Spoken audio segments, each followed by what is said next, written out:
All right, I never know how to quite start these things, so um, I've put together some slides that we'll work through, and I think once I've sort of covered all of the information, the picture of what I'm trying to explain here should become pretty clear, and and I guess I would say that that's an important part of Freemasonry is taking all of what seems like disparate bits of information or ideas and then aggregating them into an integrated, coherent whole. Um, and so that's definitely something that I think today's so-called Masons either don't practice, they don't know how to practice, they don't do because every time a Masonic discussion starts to kick off, it just immediately degenerates into well, Hiram is representative of Osiris, and Osiris is representative of, this or that. And so you guys get really caught up in worthless sort of trivia-based understandings of things, and you've really been miseducated. You've been extremely poorly educated with this perennialist garbage idea that everything is sort of just a representation of something else that has nothing to do with Freemasonry. Um, this is this is one of the important lessons of the gavel is that you're supposed to remove the trash. But today's so-called Masons, you guys just keep piling more trash on. So no, Masonry has nothing to do with ancient Egypt. Um, there were no such thing as Egyptian mystery schools. So please stop saying that kind of crap. That's Scottish Rite nonsense. Um, it doesn't belong in Freemasonry. The various you'll read various rituals, the old charges, etc., and they do make use of a mythos, right? They'll take you back to the Garden of Eden, or they'll take you back to Noah's Ark, or whatever it is. They're not using that myth so that you go and like learn about the construction of Noah's Ark. Okay, it's called allegory, and it's something that you're supposed to be able to engage with. And so if you're reading some Masonic ritual and the idea occurs to you that, you're supposed to understand sort of the blueprints for uh, Noah's Ark or something, you've completely missed it. Okay. You've completely failed. Um, and that's a shame because there is a lot of beauty and, and profound wisdom in Freemasonry that just gets lost. It gets lost in all these stupid ideas about Osiris and ancient Egypt and um, various things that belong in their own study. Okay, it's not Freemasonry. You can go back and study ancient Egypt all you like. That's good for you, but that has nothing to do with Freemasonry. Okay, um, I can't understand things for you. Like I've said, I can do my best to present material, but ultimately your work, it's your job to order and arrange the thoughts in your own head and try to make sense of do your premises and your conclusions are they harmonious, right? Do they work or don't they? And the fact is, and you guys start with a bad premise and you wind up with a bizarro conclusion, and then you just kind of wrap it up to the mystery of Freemasonry. It's not how it works. Um, you do need to find good mentors, which just aren't in the lodges these days. We get so many worthless people who take up time and space and pollute the air in lodges that are completely useless. And so you're surrounded by people who are either determined to know nothing, right? Because by pretending nothing can be truly known, they sort of protect their own worthless ignorance in the lodge. And you get the people who just simply don't care, right? Like they're no matter what you're talking about, they're just sort of there for the dinner and you know a buddy hangout. And then you get the guys who just nod along, like they'll literally just listen to everything, and they are completely unable to uh, discern what is true, false, useful, worthless. And these are the types of personalities that fill our lodges. And it's a shame because none of these people are Freemasons. They live and die as fakes, and that just needs to change. Um, all right, but all that aside, let me recap because I just want to always make sure that we're very clear about something. Okay, the fraternity is not Freemasonry.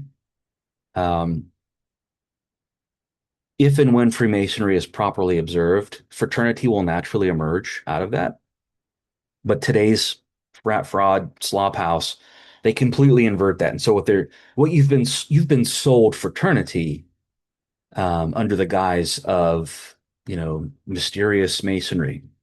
And I'll tell you what, um, I was having a discussion with someone earlier about how well you know you can tell real lodges because they have a charter. And the fact is, as far as I'm concerned, there's no difference between clandestine lodges and so-called regular lodges today. It's all the same garbage.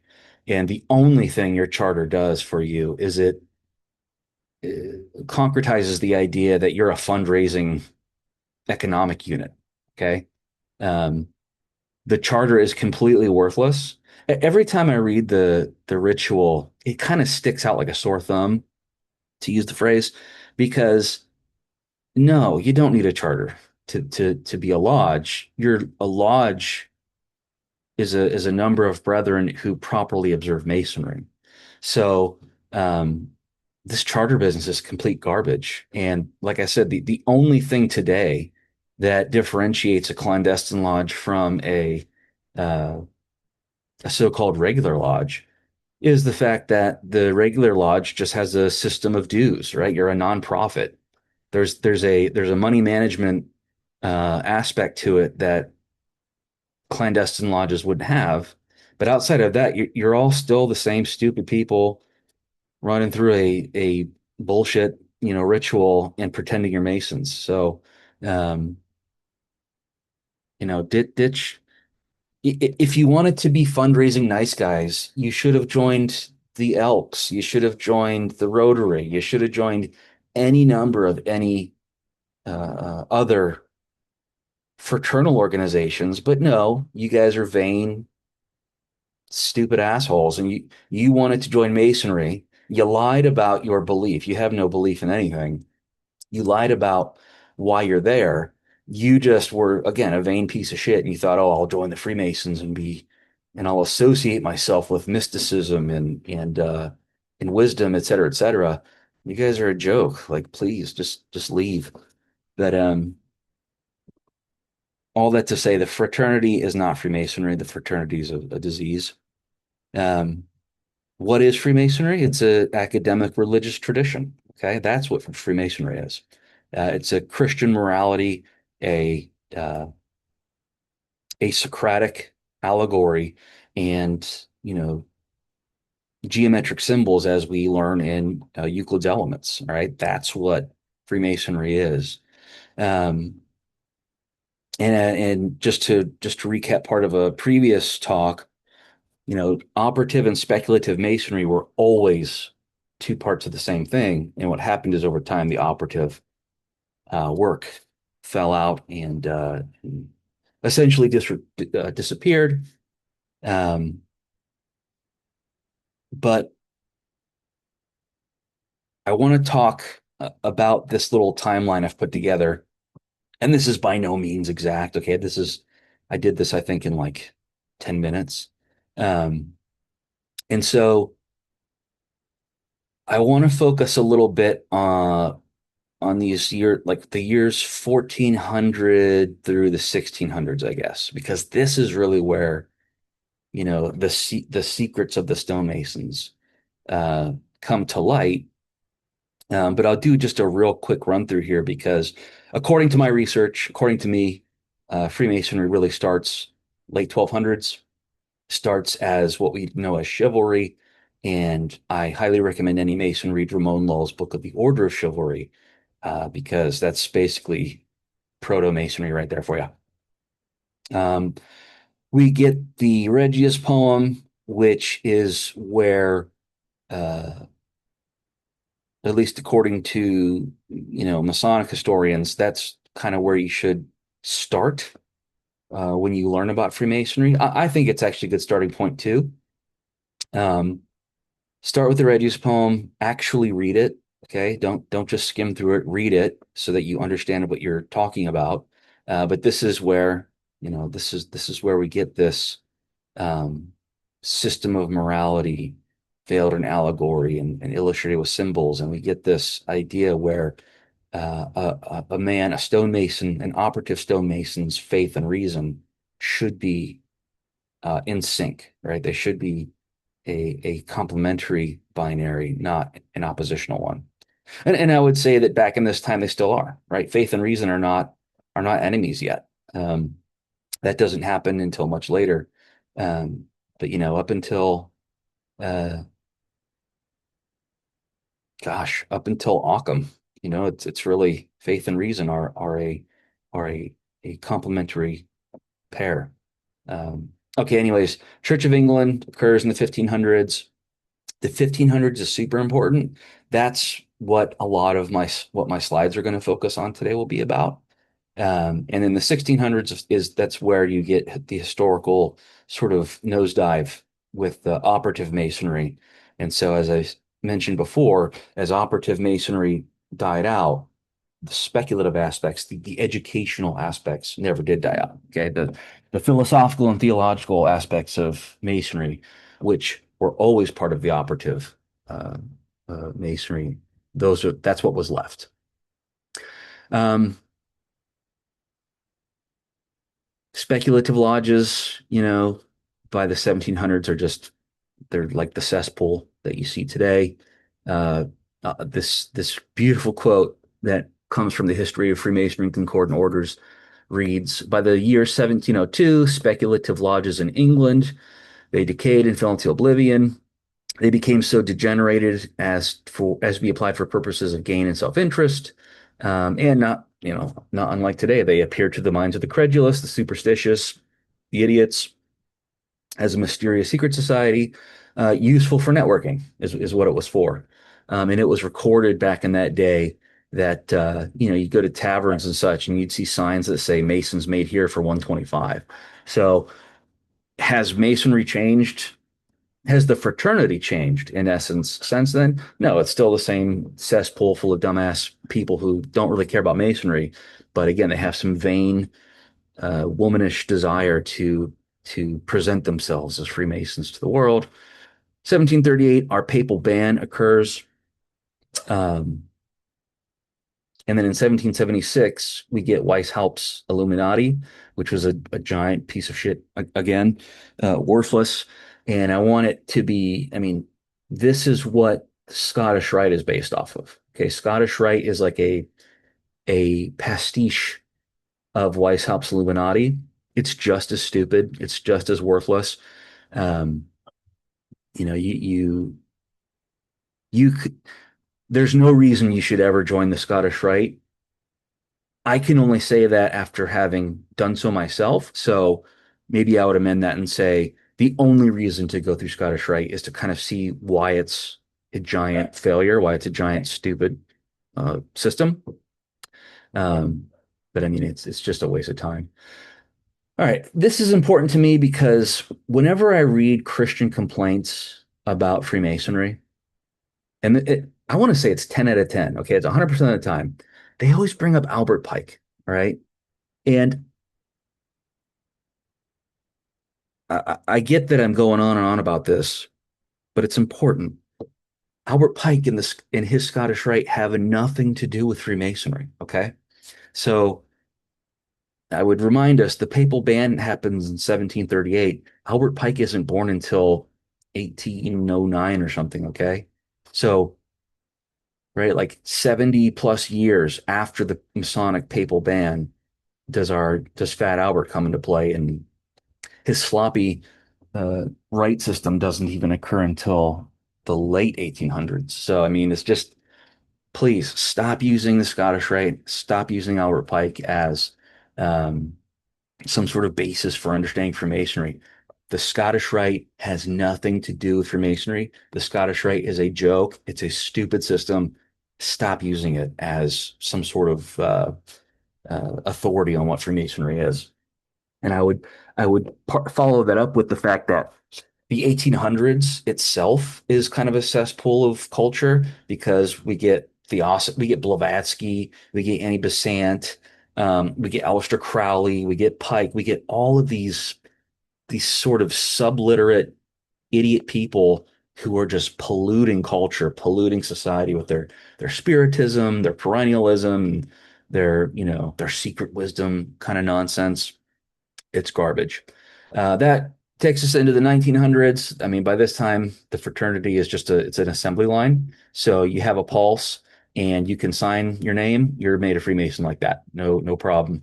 Uh, the 60s through the 80s is kind of the other big degenerative uh, point in history for Freemasonry, because this is where you get all the degenerate activism, the New Age movement. Basically, you just do drugs now to reach your God.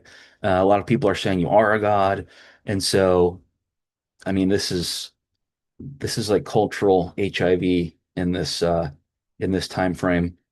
And so it's no surprise that today, I mean, what is Freemasonry, right?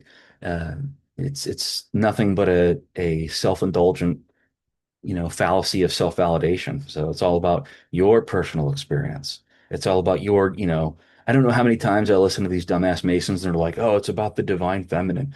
No, my goodness, just shut up. You get this DEI frat crap, and of course the multi-level marketing sales.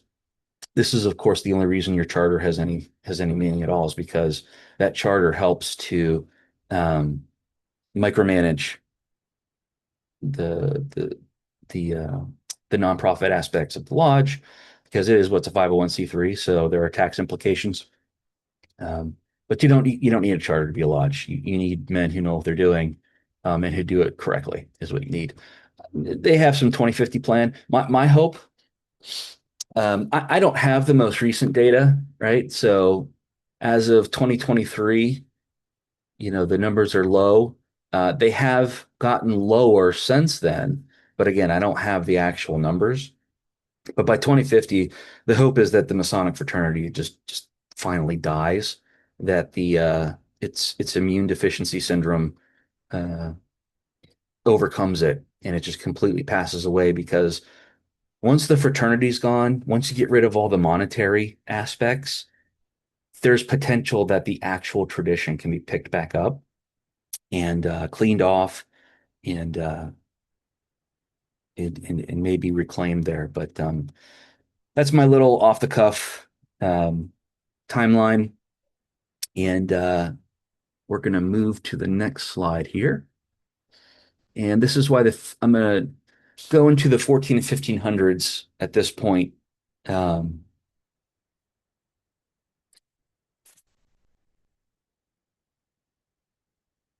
Pardon me.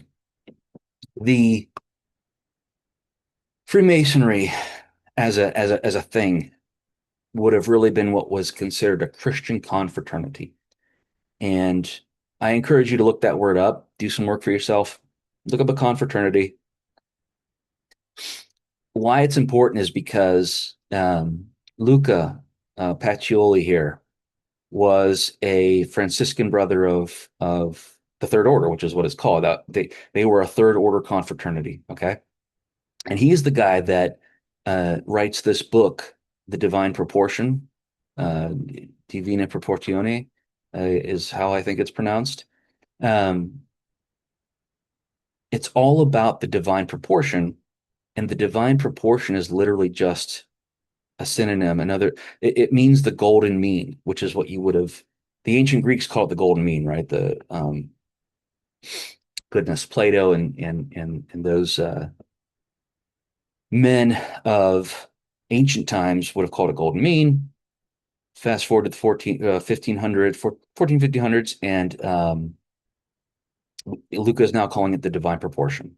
And interestingly, right, so this is a pentagon represented in the divine proportion. This is, of course, the Fibonacci sequence, which adheres to the divine proportion. And most people don't. don't realize, at least not the ones I've spoken to, that the cross is actually in uh, is a golden mean. Okay, and you'll notice that this is the same shape that a lodge room takes. Um, Interestingly enough, in Luca's book, he's the one where we get this beautiful letter G in in uh, in the divine proportion. Um, but I'm going to quote.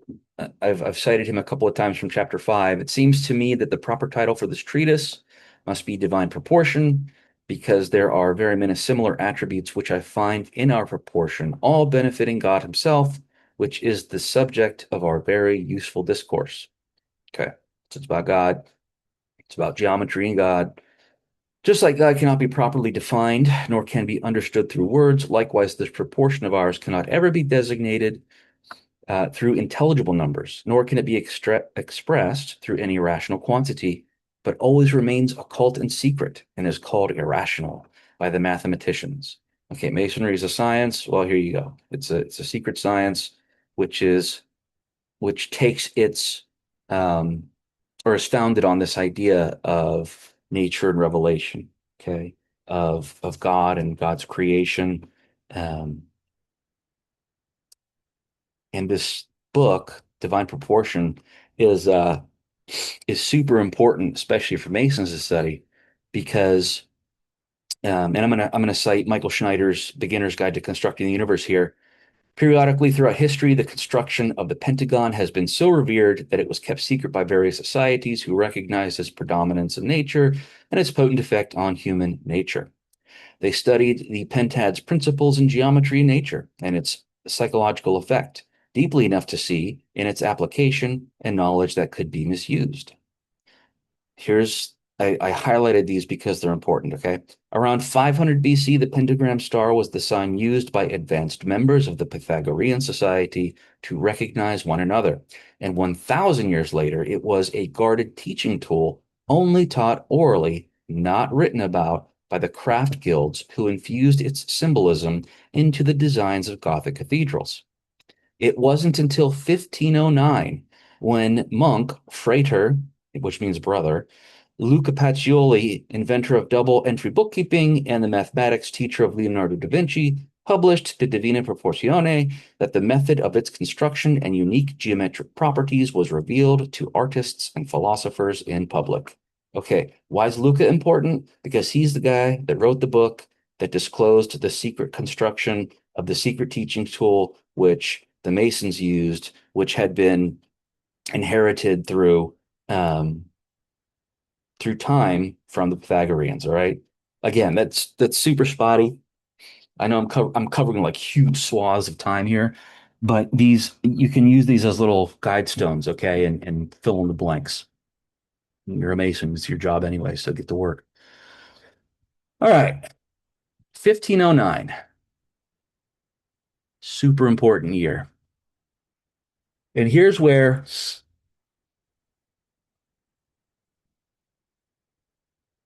this is part so I'm working on publishing my book, and this is a one of the more fun discoveries that I've made.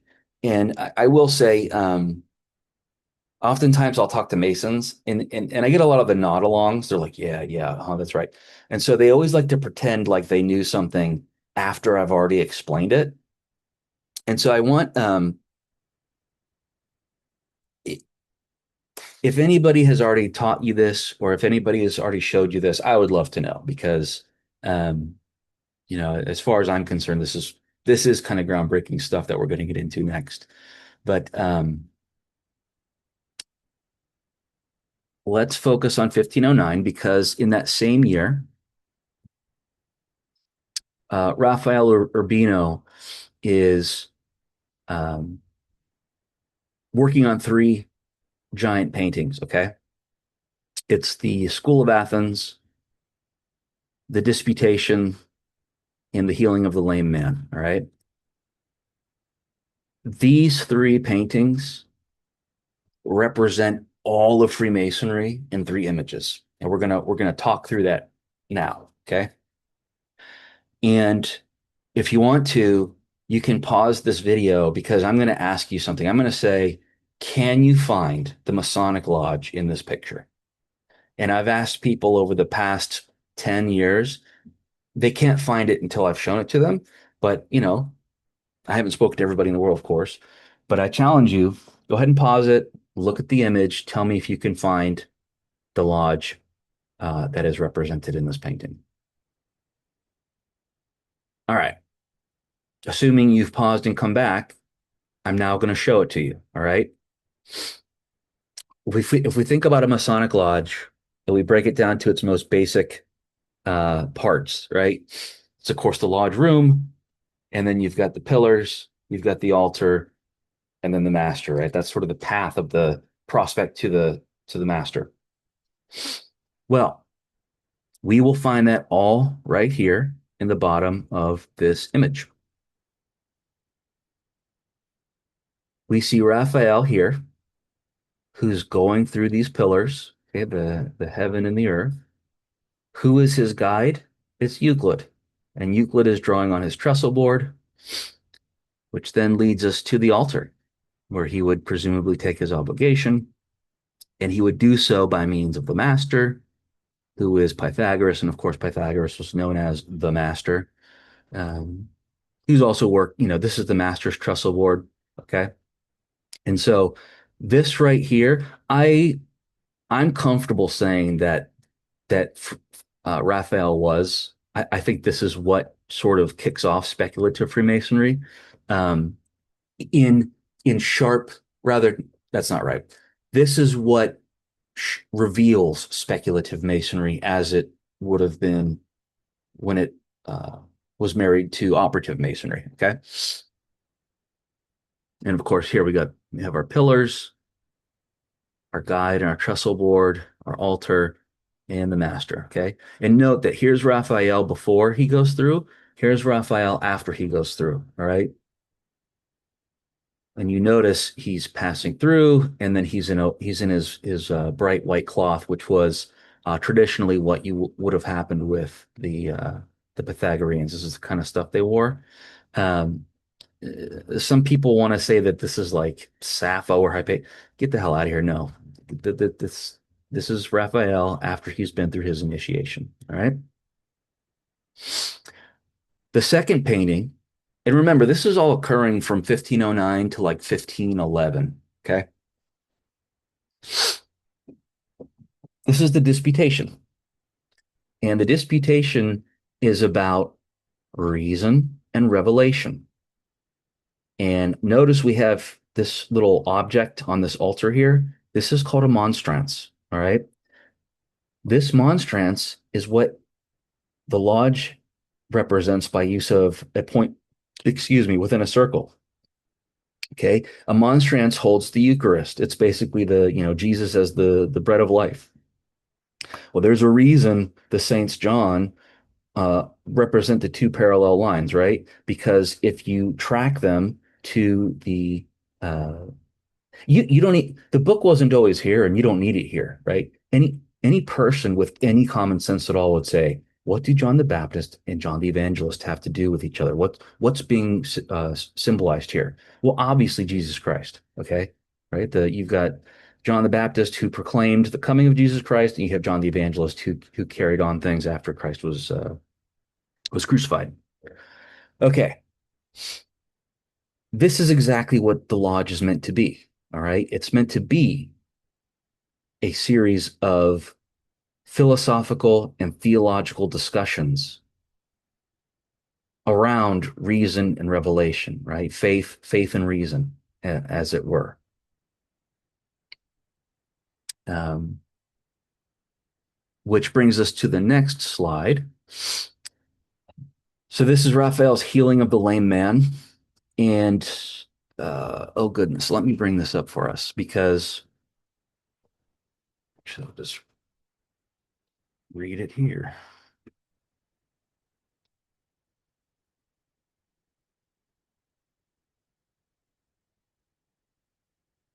Um, you want Acts 3:11 and you want the King James version, okay? Because this is all of Masonry right here.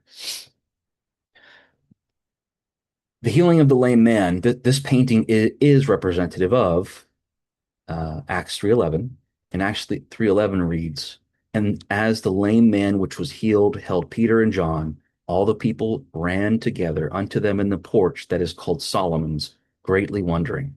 Okay, so this lame guy, right? If I understand, it's Michelangelo. This is Raphael. You've got you've got two brothers raising a third here. Okay, you put these three paintings together, that's Freemasonry. And when you read some of the details about this picture, I mean, it's just spot on. Peter grabs the man's arm and says, "Silver and gold I do not have, but what I do have I give you." Okay? Where in Masonry, what should that remind us of in Freemasonry? Is there ever a point where you're asking yourself or being asked, like, do you have, what do you have to give? Um, what can you give the lodge? And you have to say you don't have anything, right? So, because you technically shouldn't. Um, This is what Freemasonry is about. It's about healing dumbass, lame men who are too stupid for religion, too stupid for theology, too stupid for philosophy. The hope is that you will heal them if they are properly taught the craft. Okay. Of course, that doesn't happen today because Freemasonry is such a degenerate cesspool. But that's why I say the fraternity is not Freemasonry. Okay, this is Freemasonry. The fraternity is just whatever slop and stupid shit want the fundraisers want to sell.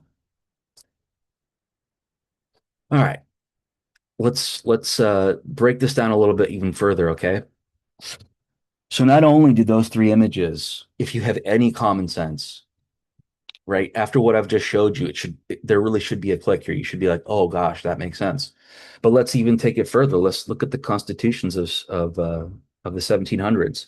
And I'll repeat, I think the constitutions are just a franchise sale agreement. I think they're worthless. But the reason I bring them up is because, again, 9 times out of 10, you guys want to call out, oh, the constitutions. Who gives a shit about the constitutions? But here you go. Here's something useful that we can see in them. Okay. This is from the School of Athens. You have Plato who's pointing up, and you have Aristotle whose hand is facing down. And if we look, we get a representation of that up here. Okay, you get this little angel praying up here, and you get this guy holding a globe, right, looking down. I will let me make a quick um, side note here. All of you people who keep saying "as above, so below," you are the most.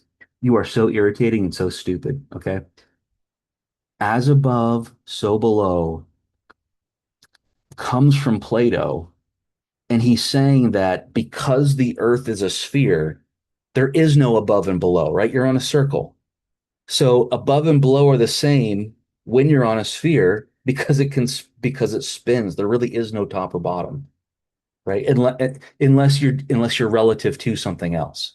So not only that, but in the Bible, Christ says he talks about how he is from above and from below. And so again, you got to read Plato and you got to read the Bible if you want to understand Freemasonry. Please get rid of this Kabbalion crap. Okay, above and below. But I can't stand hearing that from you guys. It makes you look so stupid. Please stop. That aside, we see the same thing here, the above and below stuff, okay? As it relates to useful, actual history, not your stupid mystical bullshit. We have Apollo up here, all right? I guess he would be the Roman version, which was oh goodness, not Sol. Anyways, you have Apollo up here, which is light, and you have the Pythagorean theorem down here, which so you have nature and you have revelation. Now, if you want to get some extra credit and do some homework, you'll read about why are Apollo and Pythagoras, why are they connected in myth? Okay, because there's a huge connection here between Pythagoras and Apollo. But you can do that on your own. I want to get to these tarot cards in a second because that's another place where Masons completely fail. But just to recap, okay, Masonry is shown, and you can look at it however you want. I personally, I think this is, um, I think this is showing Raphael going through an initiation. But even if you don't like that, okay, even if you don't like this idea that, this is not this has nothing to do with Freemasonry, okay, fine. Even if that's the case, then it is the case that this is exactly where Freemasonry, as we know it today, takes all of its cues. Okay, it's from these three paintings, right? This would be your initiation, this would be your second degree, and this would be your third degree. Okay, there you go, Freemasonry. You're welcome. All right, tarot cards. I I'm adding this little section because I think that in the same way that people just completely screw up their understanding of Freemasonry, they use their same defective logic when they're talking about tarot cards, okay? And so I'll blitz through this one a little bit more quickly. Tarot cards have absolutely nothing to do with esotericism. Tarot cards have absolutely nothing to do with reading the future. Tarot cards have absolutely nothing to do with your, bizarro psychological issues. Okay. A deck of tarot cards is actually a little like a memory palace. Okay. If you're an educated person, if you're an educated Mason, this all makes super simple sense, right? If you're a dipshit, then you have to like go out there and get your tarot cards read or whatever it is you guys think you're doing. All right. I've selected four here. And I selected these four because I mean they're pretty much the easiest to um to understand because it's so explicit. All right. If you, again, you have to read Plato and the Bible. This is the um, the deck of tarot cards again is like a little memory palace. And if you are educated, and when I say educated as a Mason, I mean you're at the very least conversant in uh, the theology of Christianity, the philosophy of Plato, and the geometry of Euclid. All right. So let's read Plato's The Sophist. And he says, in between a wolf and a dog, the wildest thing there is and the gentlest. If you're going to be safe, you have to be especially careful about similarities, since the type we're talking about is very slippery. Okay, we have a dog, we have a wolf, and we have a slippery thing. All right. And why is it the moon? Because the moon goes through phases. Okay, the moon goes from light to dark. All right, it's pretty simple. Please also again note, I'm just doing this is like a super rough, super quick exploration of these ideas. Um, so yes, I hope you'll go and think through this and there's so much more to it. I'm not going to get into it in this talk here, okay? All right, the sun. The sun is not sight itself, nor is it that which sight is present, what we call an eye, no indeed, but I imagine it's the most sunlike of our sense organs by far, et cetera, et cetera, et cetera. And so here's what Plato's talking about the sun, but he says, now then I said, say that this is what I'm calling the offspring of the good, which the good generated as something analogous to itself. Okay. This is the offspring of the good. Again, this you get the explicit wordage um, from Plato, but you really need to go read the Republic. Okay. You need to read that book and understand what's going on here. Stop trying to assign magical incantations or magical implications to the tarot card. It's not there. This is supposed to be this is supposed to aid your memory as you're thinking about these concepts. Okay. Again, if you're educated, you get it. If you're an idiot, it's mystical, it's esoteric, right? That's what esotericism is. It's all of the worthless knowledge, all of the dead end knowledge that failed to become actual wisdom. Okay. You guys got to stop peddling in that. It's not helpful to you. Third, the chariot. All right. This is from the Phaedrus. Just the beginning of our fable, blah, blah, blah, the form of a charioteer. Uh, One of them stands in the position of greater beauty, in form erect and well jointed, high necked and hook nosed, white to behold, black eyed, a lover of honor with a sense of moderation. but the other is crooked, bulky, poorly slung together, stiff-necked, etc., black-skinned, cloudy-eyed, hot-blooded, a companion of wantonness and insolences. So this is coming, this whole thing, and if you even note, again, if you read Plato, you notice that this is the spindle that Plato uses to symbolize the universe, right? People love to do this whole winged sun thing. Just stop. Freemasonry has nothing to do with ancient Egyptian lore, okay? Again, that you find that sort of bullshit in the Scottish Rite, you find that crap in the different appendant bodies, but if you just take the actual ritual and you study it and understand it for what it is a Christian morality, a Socratic allegory in Euclidean geometry, okay? Please.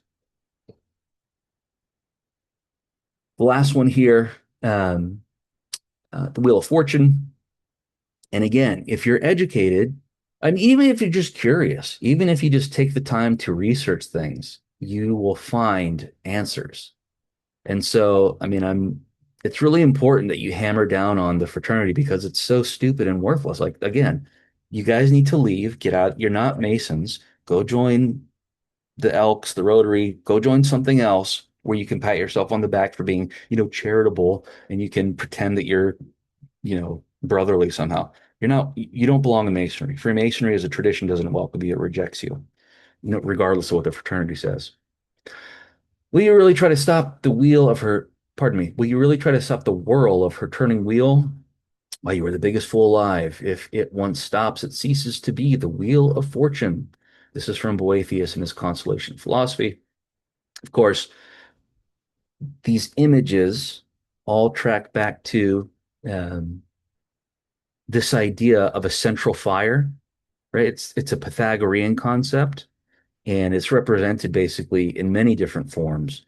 Um, I hesitated to put the precession of the equinoxes in here because you guys love to just go off these wild, stupid tangents about astrology. It's not about that. It's about tracking the seasons. All right. This is why you have this fiery demon guy here within uh, the four gospels, and of course this mysterious Sphinx.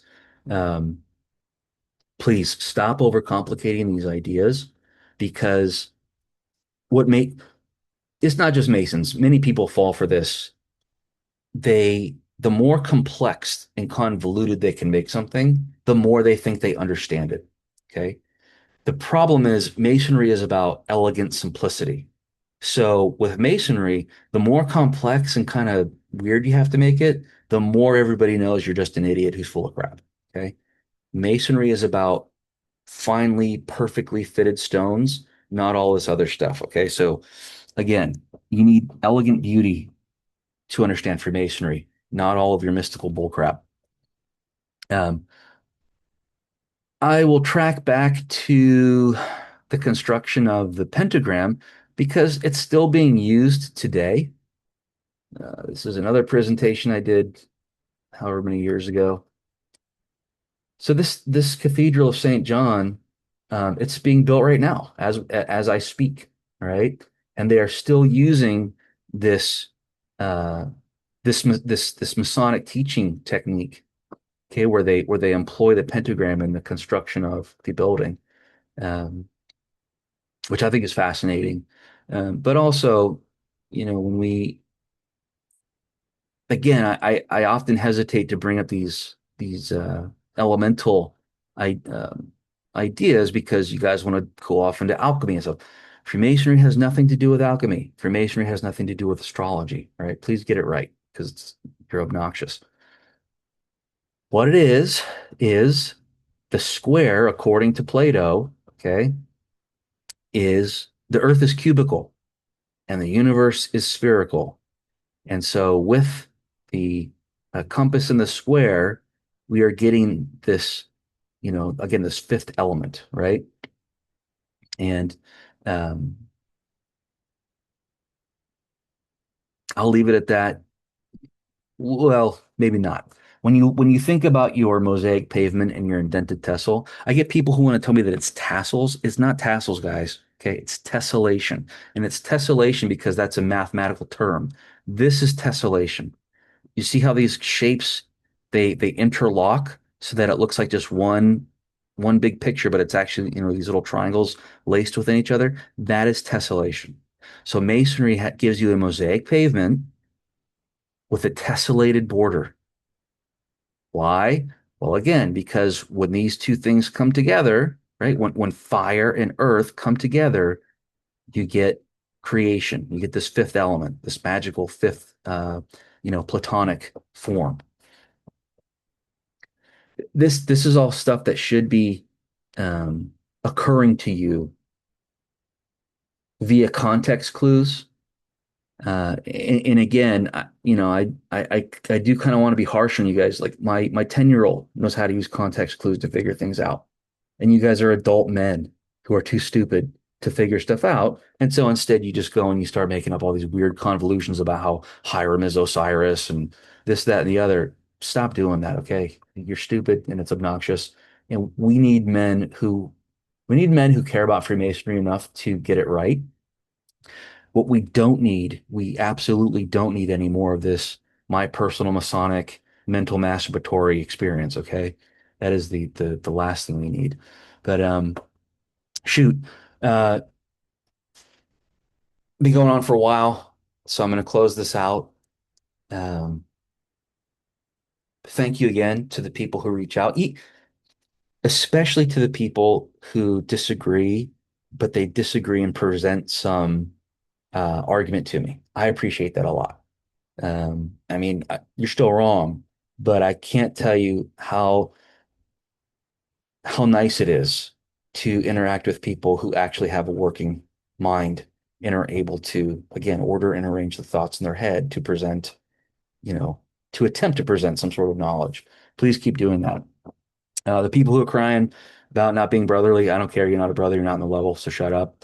And outside of that, I'm always happy to connect. If you're in San Francisco, this is what I love doing. I love talking about when I say I love talking about Freemasonry, is because I love engaging with the different things that compose Freemasonry. So I love reading Plato. I love reading the Bible. I love working through Euclid's Elements. If those things uh, interest or inspire you, let me know. I mean, this is what Masons are supposed to be doing together, right? We're supposed to be talking and working through these things. Um, Always happy to connect via Zoom or in person if you're available. We'll grab some wine and we'll work through thoughts. That aside, if you've made it this far, thanks for listening. And yeah, reach out anytime and have a wonderful day.